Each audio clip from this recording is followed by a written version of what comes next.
There's been a lot of discussion about the impact of COVID, disproportionate when it comes to African Americans, and some point to diabetes and hypertension and other diseases that have had an impact on African American communities. Is that part of this? It is, but those things are driven by social determinants, which you hear mentioned a lot. That is, access to healthy foods.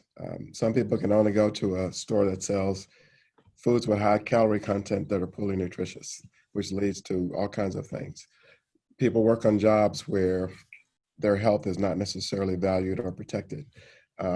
We have people living in multi-generational homes where if one person brings home a virus, everyone will get it. So there are just some structural barriers to good health that minority communities face that are not there for majority Americans. I think the first step is to acknowledge the social determinants of health. So just like Dr. Hildreth named, educational attainment, that's another one as well.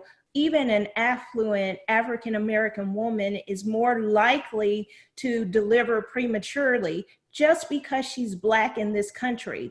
So the stressors that come from racism, whether it's something as big as what has happened recently with George Floyd, or whether it's daily insults, they make a difference in a person's life. It brings a stress that can't be denied that further impacts health.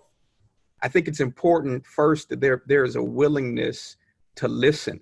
But then secondly, you have to recognize there is a systemic reality that privileges white people while at the same time marginalizing and disenfranchising people of color.